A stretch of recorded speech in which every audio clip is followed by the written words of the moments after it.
전능하사 천지를 만드신 하나님 아버지를 내가 믿사오며 그 외아들 우리 주 예수 그리스도를 믿사오니 이는 성령으로 잉태하사 동정녀 마리아에게 나시고 본디오 빌라도에게 고난을 받으사 십자가에 못 박혀 죽으시고 장사한 지 사흘 만에 죽은 자 가운데서 다시 살아나시며 하늘에 오르사 전능하신 하나님 우편에 앉아 계시다가 저리로서 산자와 죽은 자를 심판하러 오시리라.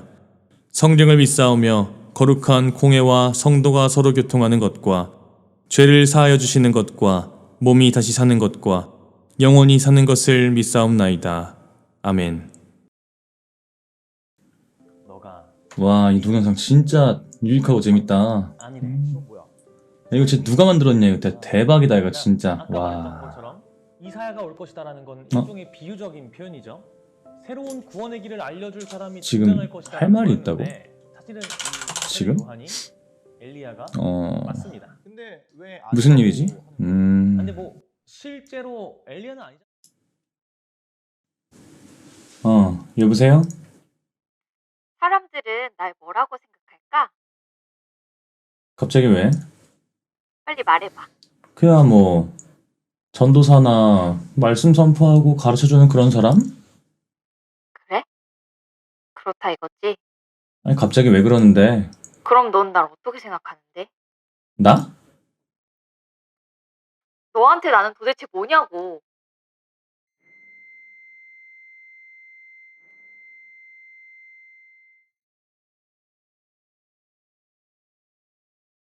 갑자기 왜 이러지?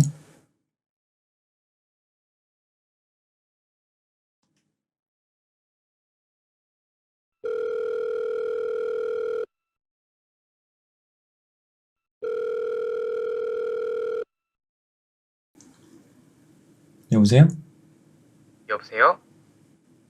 야, 너는 걔 어떤 사람이라고 생각해? 걔? 전도사? 가르치는 사람? 그치? 왜? 무슨 일 있어? 아니 자기를 어떻게 생각하냐고 막 물어보길래 나도 너랑 똑같이 말했지.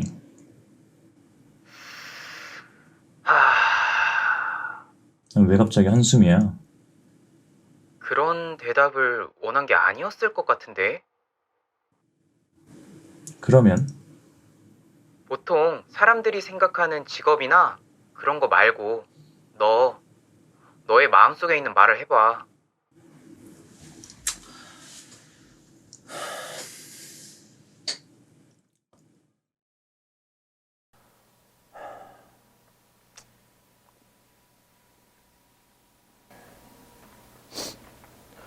왜 그래?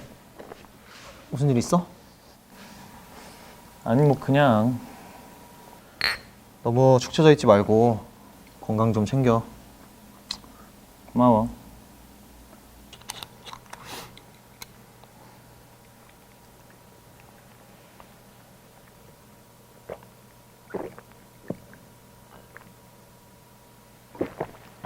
오,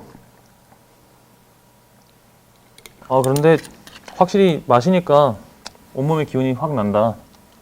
그럼 말해봐. 무슨 일인데? 아니 솔직하게 마음을 털어놓기가 좀 어렵네. 아, 걔한테? 너도 알고 있었어? 알지. 왜 어려운데? 아니 솔직히 사람들은 다 그렇게 생각하잖아. 그냥 걔를 말씀 전하고 뭐 전도사하고 그렇게만 생각하잖아. 근데 그게 무슨 상관이야? 솔직히 나 혼자 다른 말 하면은 주변 사람들이 좀 수군거리거나 막 뭐라 하거나 그러지 않을까? 잠깐 일로 와봐.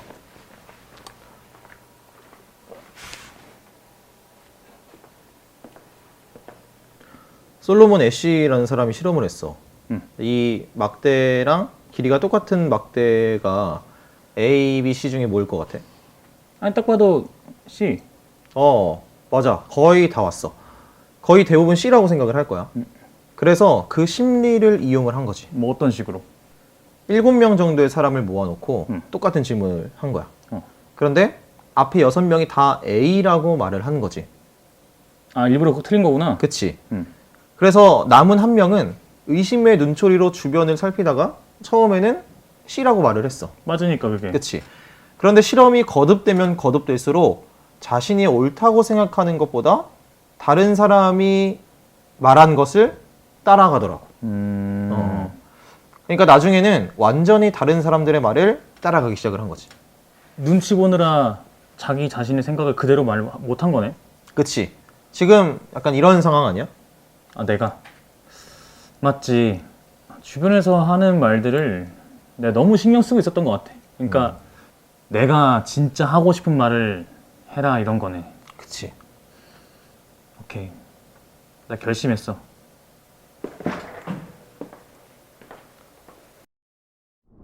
여러분 안녕하세요. 지승훈 전도사입니다. 자, 여러분 소식 들으셨나요? 11월 1일부터 새로운 거리두기 개선안이 적용되죠. 그래서 교회에도 나올 수 있게 되었습니다. 이 현장에 나오고 싶으신 분들 계시면은 편안하게 나와주세요. 저희가 그래도 철저하게 방역 수칙을 이전보다 훨씬 더 잘 지켜나갈 계획이니까요. 네, 부담 없이 나와주시고요. 그리고 최대한 안전에 유의해서 예배를 진행할 것이니까 나오고 싶은 분들 다 나오셔서 함께 예배를 드렸으면 좋겠습니다. 또 저희의 새로운 공간 기대되지 않으세요? 나와서 함께 좋은 곳에서 재미있게 예배를 드렸으면 좋겠습니다. 나 아직 나오기 좀 그렇다 그러신 분들은 온라인 예배도 똑같이 변함없이 진행하니까요. 온라인으로 계속 예배를 드려주시면 될 것 같습니다. 자, 그러면 시작하도록 하겠습니다. 조금 전까지의 이야기 정말 죄송하지만 제 이야기가 아니었습니다. 누구의 이야기냐면요, 바로 이 이야기입니다. 함께 보시죠. 예수께서 빌립보의 가이사랴 지방에 이르러서 제자들에게 물으셨다.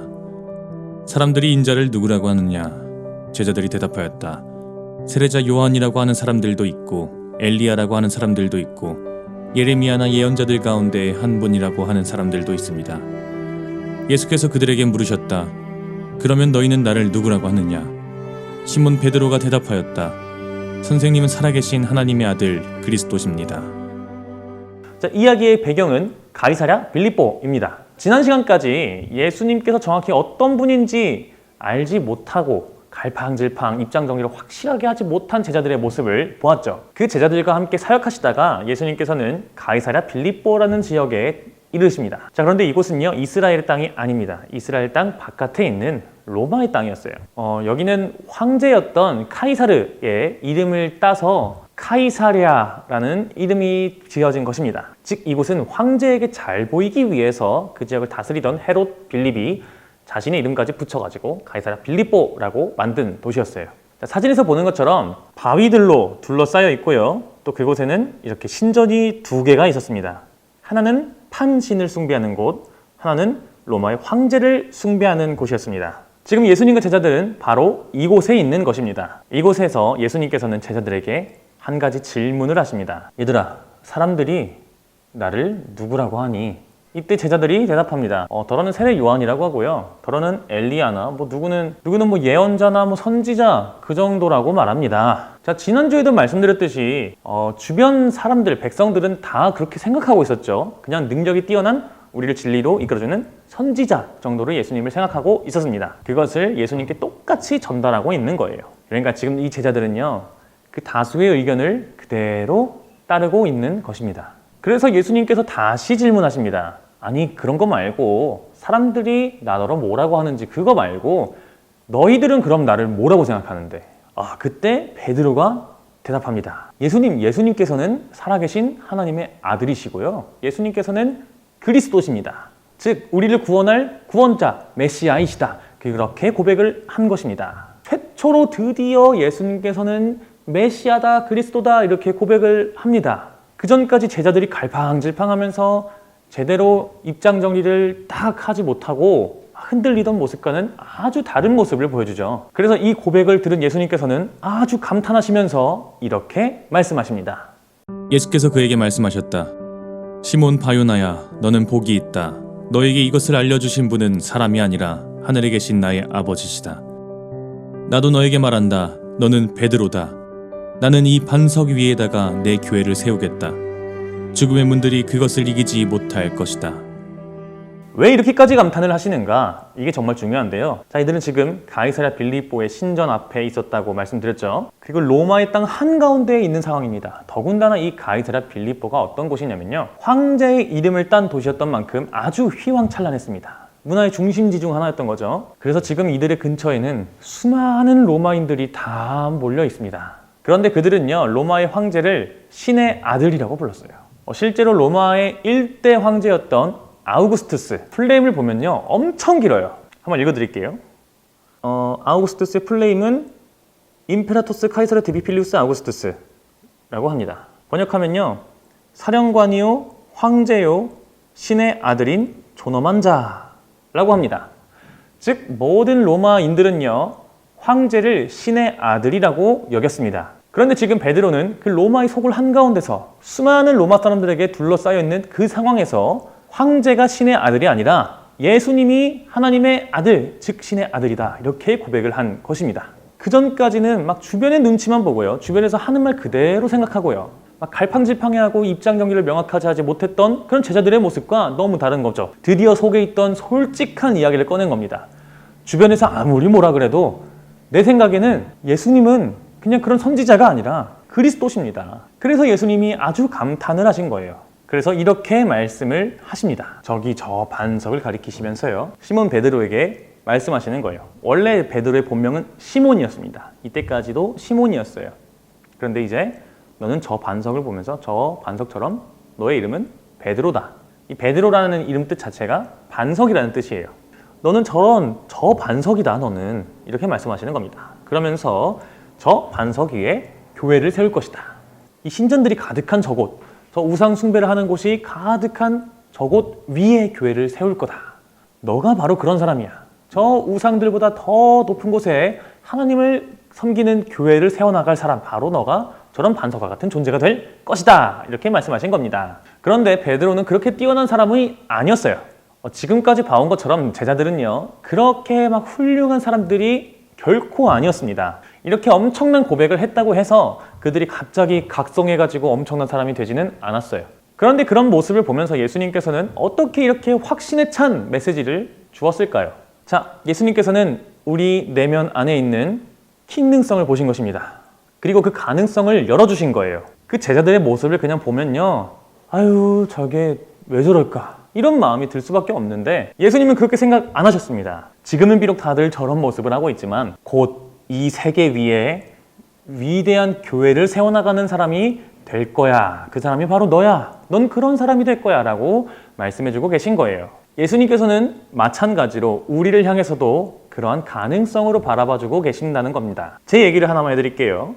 저는요, 주변의 눈치를 굉장히 많이 봅니다. 그래가지고 학교 다닐 때 급식실에서 밥을 먹을 때요, 식기도를 하기가 부끄러웠어요. 그래가지고 딴짓하는 척하면서 기도를 하기도 했고, 뭐 떨어진 무엇인가를 줍는 척하면서 기도하고, 예수님을 진정으로 따르고자 하면은 때때로 이렇게 주변 사람들의 시선이 신경 쓰일 때가 가끔 있습니다. 이런 질문도 되게 많이 받았어요. 너 교회가? 뭐 하러 가냐? 그런데 그러면은 왠지 좀 힘이 빠집니다. 야, 너 뭐 하냐? 기도해?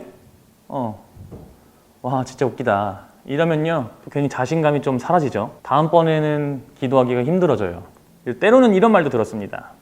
야, 너가 교회 다닌다고? 너 같은 사람이? 그러면 또 왠지 막 주눅 들죠. 근데 베드로도 똑같았을 거예요. 야, 그냥 고작 어부였던 너가 예수님의 제자라고? 와, 진짜 그 집단 수준 보인다. 뭐 이러면은 베드로도 굉장히 속상했겠죠. 야, 황제가 아니라 예수님이 신의 아들이라고 한다고? 너 진짜 제정신이냐? 야, 그 사람 그냥 선지자야. 이러면은 또 막 괜히 막 자신감이 사라지죠. 주변에선 이런 사람들이 아주 수두룩했을 거예요. 그럼에도 주변의 눈치를 보지 않고 예수님께 자신의 진실된 고백을 드렸습니다. 그때 바로 예수님께서는 베드로의 그 가능성을 활짝 열어주시고 위대한 사람이다 라고 말씀해 주신 거죠. 자, 한번 정리해 보겠습니다. 우리가 온갖 어려움 속에서도 끝까지 예수님을 따르기를 선택하고 예수님을 향한 진정한 마음을 들이면서 나아갈 때요, 예수님께서도 그런 우리를 보시고 똑같이 대해주시는 거예요. 사람들이 베드로를 뭐 어부라고 하든 모자라다고 하든 뭐라고 하든 예수님께서는 그게 신경 쓰이지 않아요. 예수님께서 베드로를 반석이라고 부르셨을 때 사람들이 주변에서 어떻게 봤을까요? 예수님 무슨 말씀이세요? 반석이라는 말 뜻을 모르세요? 제대로 말씀하신 거 맞으세요? 베드로가 반석이라고요? 저 시몬에게 한 말씀이 맞나요? 뭐 이렇게 반응했을지도 모릅니다. 그러나 예수님께는 주변 사람들이 뭐라 하든 그것은 상관이 없으셨어요. 다른 모든 사람들이 그 사람의 겉모습을 볼 때 예수님께서는 베드로의 속에 있는 그 가능성을 보고 계셨기 때문이죠.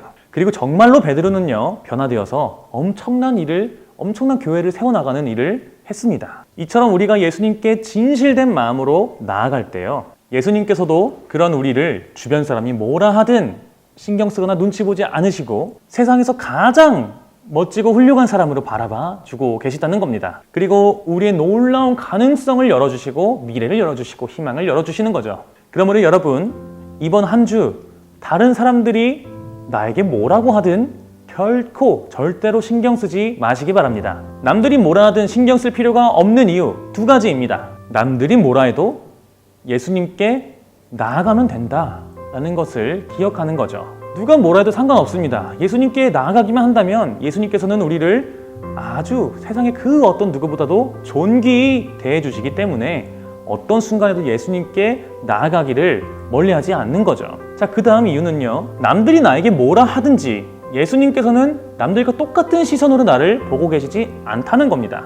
예수님은 다른 사람들이 뭐라 하든 그것과 상관없이 언제나 항상 우리를 가장 귀하게, 가장 아름답게 바라봐주고 계시다는 것입니다. 그러므로 여러분, 이런 예수님께 우리가 꼭 나아갔으면 좋겠습니다. 날마다 매일매일 주변을 신경 쓰지 마시고 여러분의 진실된 마음으로, 진실된 고백으로 예수님을 따르기를 게을리하지 마시고 꼭 나아가 보시기 바랍니다. 그래서 진정으로 나를 크게 바라봐 주시고 나를 위대하게 바라봐 주시고 나를 사랑으로 바라봐 주시는 그 예수님과 깊은 만남을 가지는 여러분 모두가 되시기를 간절히 소망합니다. 자, 그러면 전도사님이 기도하고 오늘 모든 시간을 마치도록 하겠습니다. 예수님, 우리가 예수님을 따를 때 가끔은 주변 눈치가 너무나 보일 때가 많습니다. 그래서 주변을 살피느라 예수님께 진정한 고백을 드리지도, 기도를 드리지도, 찬양을 드리지도, 예배를 드리지도 못할 때가 있습니다. 그 모든 순간에 예수님을 진정으로 따라갈 수 있도록, 진실되게 예수님께 나아갈 수 있도록 도와주시옵소서. 우리에게 용기를 주셔서 예수님께 예배하고 찬양하고 기도할 수 있게 도와주시옵소서. 그럴 때 우리를 가장 귀하게 여기시는 예수님을 기억합니다.